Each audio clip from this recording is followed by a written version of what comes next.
Hello and welcome to our first Career Talk. The purpose of Career Talk is to really shine a spotlight on the career paths of people within the contact center industry. It's often said that people fall into this industry and fall into working in contact centers, and that might be true. But what a great place to fall. And the career opportunities are immense, whether it's going across the contact center, whether it's taking skills from the contact center to other parts of the business, or whether it's climbing the ladder and taking responsibility for a contact center itself or customer experience. So it's loads of opportunities. So we wanted to explore that a little bit more here at the CCMA. And so every 2 weeks, we'll be talking to someone from within the industry. They may be relatively early in their career. They may be someone that has been in the industry a long time. They might be an award winner. There's lots of people that we've got lined up to talk to. So if you haven't already been asked, then don't be surprised if you get an invite to come and have a chat with us here on this talk. And we're going to be doing it every 2 weeks. And I'm sure that there's going to be loads of advice and inspiration from the people we're going to be talking to. And so I am delighted that our very first guest is Pam Kallay, who is, now let me get this right, Pam, you are currently the VP of Global Contact Center Management at MasterCard. Yeah, that's right. Thanks. Hello, Lee. Thanks for inviting me to have this chat. First one, actually, so I'm looking forward to it. But yeah, absolutely. So my role really is to look after our customers and the service that we provide to them for all our products globally, really. So we are customer care, global customer care for MasterCard. And when you say global, what is that remit, and what is the makeup of the contact center operation that you are responsible for? So from a global point of view, we are managing services in all regions, very localized services for our customers. So it's really more relevant and helps us to get close to the market. So in each location, whether it's Philippines to Brazil, to Mexico, to Europe, we are centralized in that region, and we support our customers for the services that they have with us in those markets too. Wow. So that's a broad geography that you look after, and obviously a broad service that you look after. Now, how on earth did you get to be in this position? Where did you start out? When did you fall into contact centers, or did you think, actually, I want to work in a contact center? So, that's a very loaded question, Lee. So I started. So I left school and did a couple of years working in the local council, as you do, trying to get some experience as a 16-year-old, and then decided to move into a contact center that was being set up in my late teens and early 20s as an agent, actually. So joined that and thought, okay, this is like a temporary gap fill until I really decide what I want to do. But as soon as I started that organization, I never left after 9 years. I did my degree studying while I was in contact centers, working part-time, and then working full-time and doing my studies. But slowly started to move into the hierarchy of management. And never look back. I think once it's in your blood, you just can't get out of it, right? So operations and servicing customers and servicing, our clients is what really makes me, get out of bed every day. So going back to that very first job as an advisor, what were the kind of calls that you were handling? What was it in customer care then as well, or were you in sales? What were you doing? What kind of calls were you handling? So it was customer service strokes, mail order sales. And when I first started as an agent, I was doing customer service calls, handling orders for one of the high street retailers in the UK. And it was a new setup. It was a brand new center where we all knew. And let me tell you a story very briefly. So within about 3 or 4 weeks into the role, I sort of hopped over to a printer and noticed that there's like a ream of paper just churning out with loads of customer data, and nobody knew what to do with it. So I remember saying to my supervisor, "What's this?" And she's like, "Work it out." So I picked it up, and I realised actually this is where credit cards and debit cards came into my life. It was it was manual authorization for merchants. So you had to go through all these orders that were waiting to be processed, but needed manual authorization. So there you go. So I started to pick that up and came off the phones as if, I'm looking forward to doing something different. And then from that, it sort of formulated into a fraud department because there was a lot of activities that were undertaken by looking at this process that, I really enjoyed it. It was like, investigating, understanding. There was a trend analysis going on, and there was controlled deliveries. There was a lot of things going into just by picking up that ream of paper. I remember thinking, I love this. I absolutely love this, and I don't want to do anything else. But what came about was a management opportunity came up, and I really had to think about: do I really want to do that, or want to stay doing what I'm doing? And I absolutely loved the agent role that I did. It gave me that stepping stone to understand credit cards, debit cards. I don't think I even had one until I joined that organisation in my teens. So that's really what I always say how my relationship with cards started. Oh, that's really fascinating. And then you said you had a opportunity to get into management. So Yes. and I appreciate these opportunities do come along. But what was that role, and you decided to go for it? Tell us a little bit more about how you got it. What was it that got you the job? I think so. By doing what I did with the process and the admin part of this department, I was offered a supervisor role, and I really had to think twice. I mean, very naively wanted to see, do I really want to do that, or want to keep this baby that I've created? So I was offered a supervisor, team manager, as we call them now, as well. Look after, first time I've ever looked after people. Really enjoyed that, and continued to move from that to very, very quickly into a operations manager, and then obviously for head of contact centers, and then head of customer experience. But I actually wanted to learn all aspects of contact centers. So I did work on resource planning and held a team there initially to really understand that. Moved into managing trainers in a different role, and then moved on to quality assessments and audit and compliance and regulatory risk, to get an all-rounded experience of what it takes to be really successful in a contact center. And then absolutely the next focus was experience, outbound, inbound sales, campaign management, a broad spectrum of roles that just really made me all-rounder in terms of my career path that I wanted to take. And I absolutely, there obviously are always going to be, learning curves, and I think I've learned a hell of a lot in all the different various roles I've done. And it's not one, you don't just become all-rounded with doing one area. You have to look at expanding your learnings and your knowledge to really make sure that you completely have that foundation that you can grow on.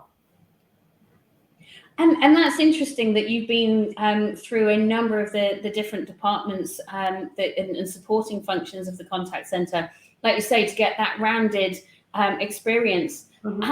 How easy is that to do? Because that's when you've got, now that the industry has many more people in it, the competition to get into those roles and to move across is harder. How did you do it? And is there any advice there that you can share?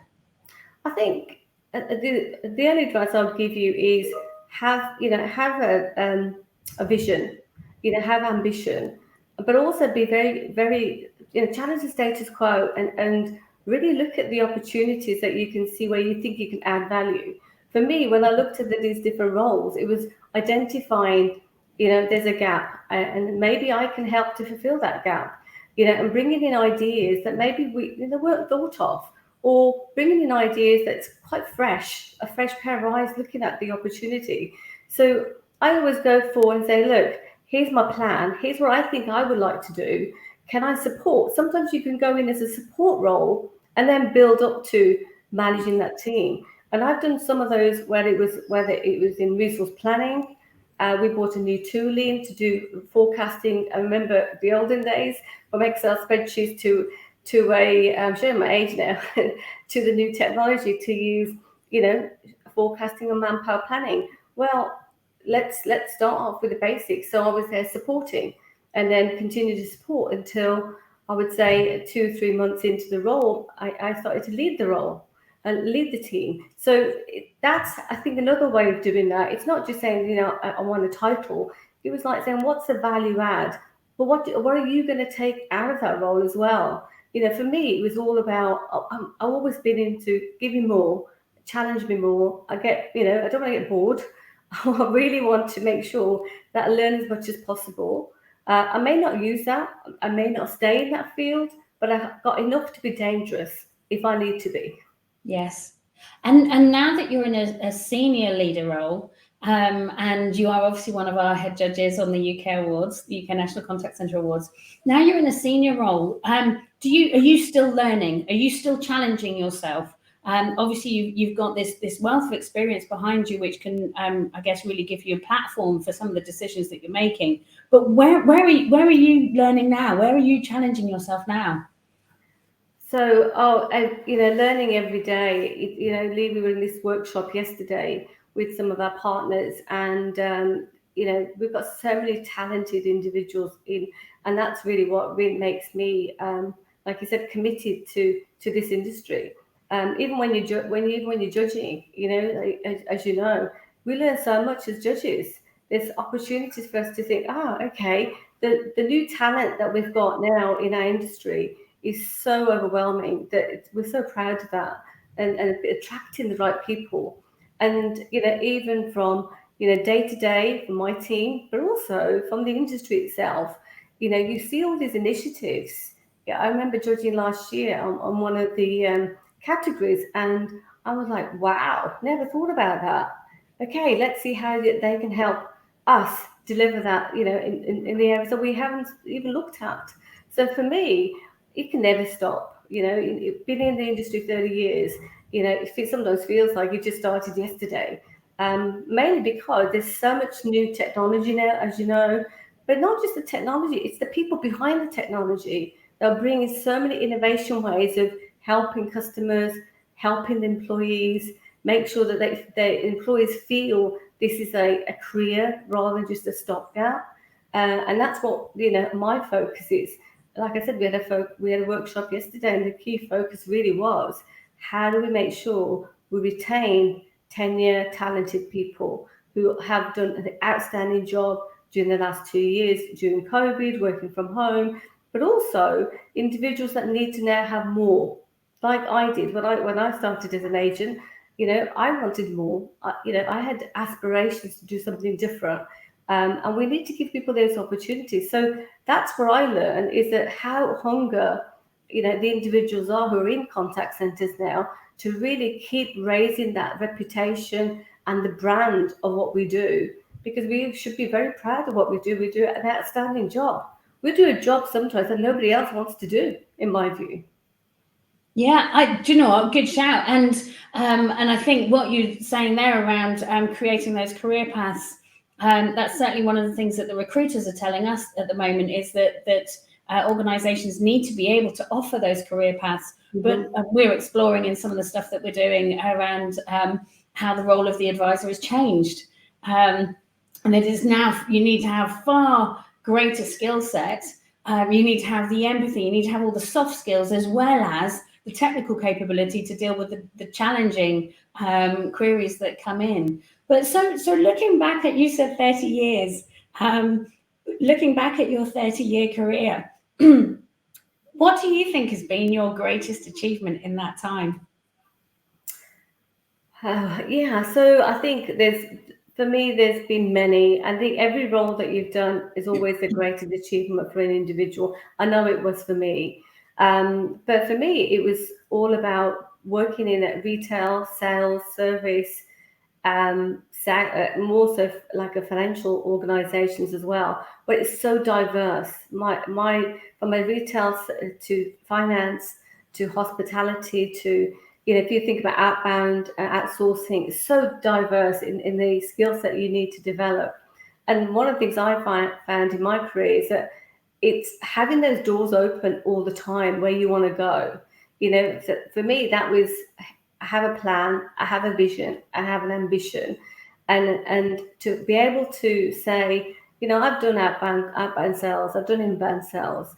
It's hard work. It's so hard work to do, to manage those types of teams. And I suppose one of the biggest challenges I've ever had was actually in that field. Target after target after target. You finish 1 month and you think, whew, then another month starts. Yes, it keeps adrenaline going, but it's a huge achievement if you know that you've actually hit the numbers that you pride yourself in. And I think that's been my biggest challenge, and it was one that I really wanted to get hold of, right? To understand, can I do that? Because and I take my hat off to everybody I've interviewed over the years who've done that type of role, because it's not easy, and I think it's so hard to keep that buzz going, to keep that motivation going. You have your days when you go up and down, but to keep that team motivated, and for me, it had always been the biggest challenge. I think service, sales, retention, I think those individuals really deserve a round of applause, because it is hard work. So yeah, for me, that was been the one that really sticks out, Lee, because I don't know. I went into thinking, oh, am I really a salesperson? And came out saying, yeah, I can do this. Yeah, and actually, sometimes being a salesperson is about not being a salesperson. Exactly. It's about knowing and understanding and listening to the customer and being empathetic to the customer. That almost makes you a better salesperson, I guess, in some respects. Yeah.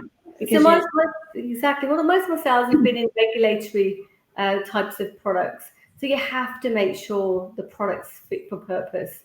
You have to make sure that you're selling to someone who needs it, right? And that helps, I think, also from a reputation point of view, because you want to make sure that you are selling to the right person at the right time, and it matters. Not just because it's a regulated product, but mainly because it's your reputation on the line. And one of the things that I do pride myself in is that we've got some fantastic organisations that do a great job. So, some people watching might feel that your greatest achievement is being a female in a contact center leadership role. And I'm sure that opens up a huge debate. Do you feel that there have been greater challenges on your journey to date, being a female in a trying to make it into a leadership role? Yeah, I think so. Personally speaking, for me, yeah, I think you always have to. I know over there, and things have changed a lot now, Lee, as you know, right? Diversity, and giving everybody this opportunities the same, and that didn't happen. When I first joined the industry, I think, I always found that you have to work hard. Sometimes you're working harder, and the rewards come a lot later on.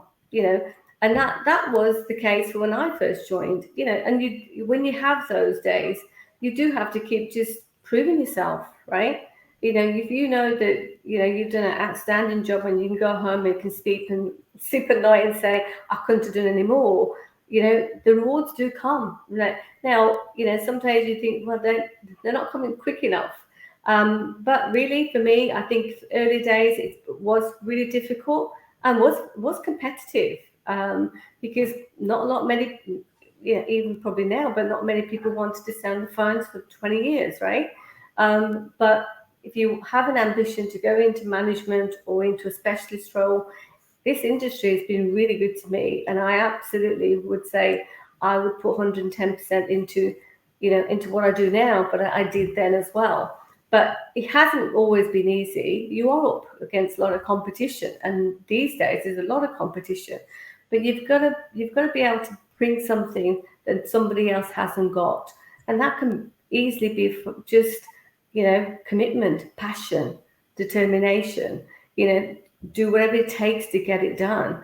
But that comes across in various ways. Like when I'm doing the panel judging for European contact centres, or when I'm talking to my teams, I can see that, because the feedback really I provide is that keep doing what you're doing, because it will happen, but just don't take the eye off the ball in terms of where you want to be. And you have days when it is tough, but you've got to be able to stick. You've got to be able to stick out from the crowd and say, why not me? Yeah, I think that's really good advice. You've got to work hard, and the rewards will come. And I think that's relevant for Mm-hmm. everybody. That you've got to work hard, and the rewards will come. And you do wish that they came sooner. But no, I think that's really good advice. Really good advice.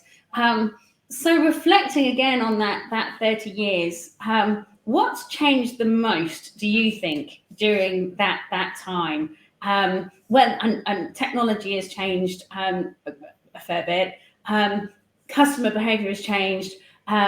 The roles in the contact centre have changed. But what's changed the most for you? I First of all, I think the amount of talented individuals we have now in the industry, as I can see, that has grown so much. The opportunities for people now versus before. There's so many different roles that have been created in the contact center industry, where you don't have to move into a leadership role. You don't have to do X, Y, and Z like we had.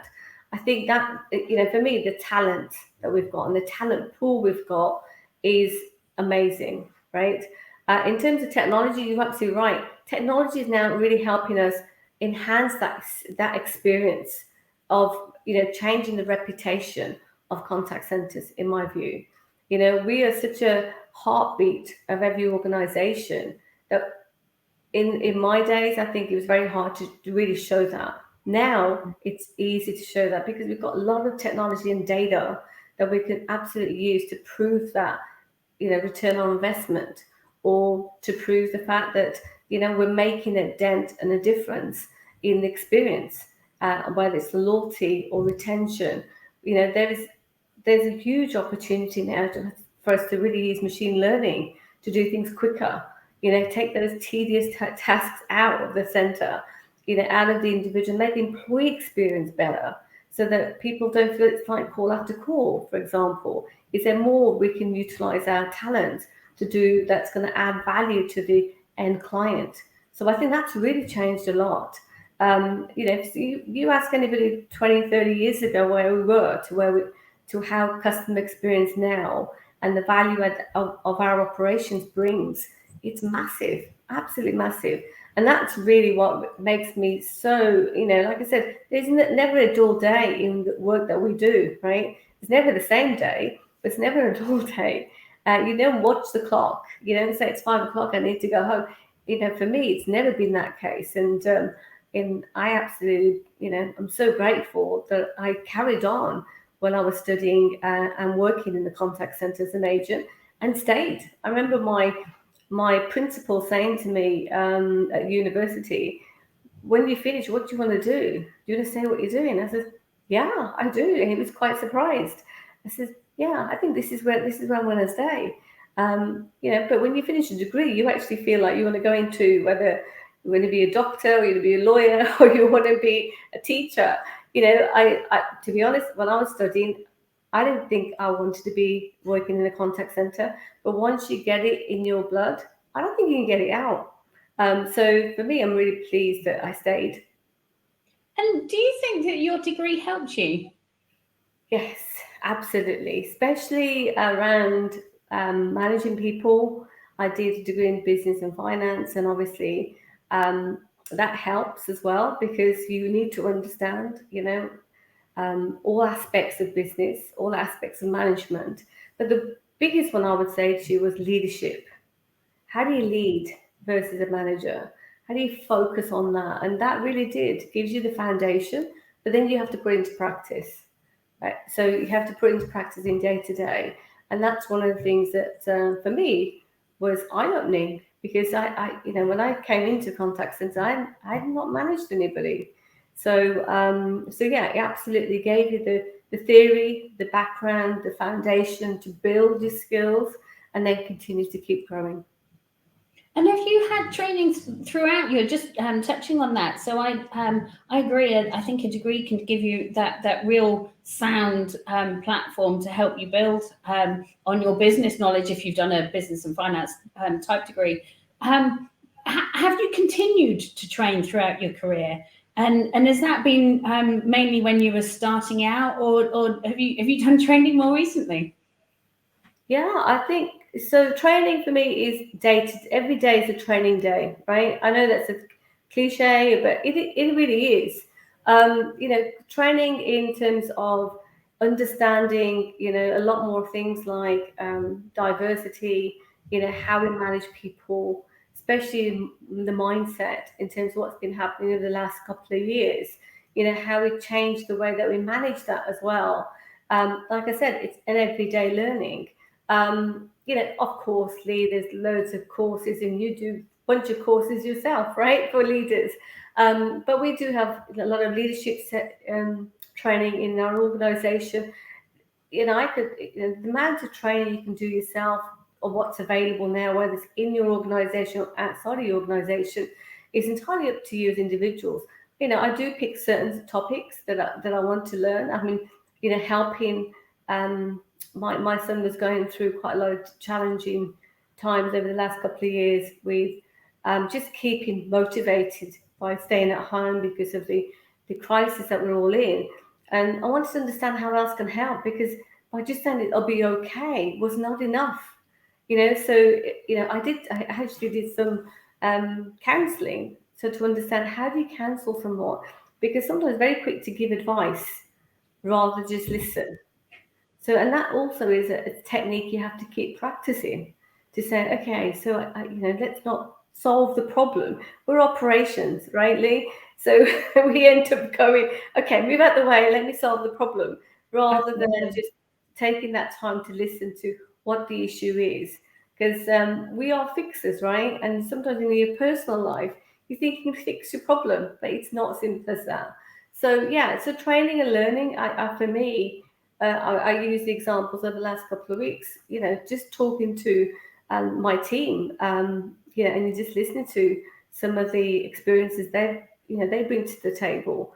That for me is just invaluable, right? And I always try and encourage them to teach each other. They complement each other really well. So, share that knowledge within your organization, because there's just so much there.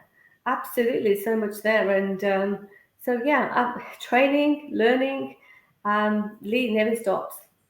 Pam, what do you wish you'd learned sooner?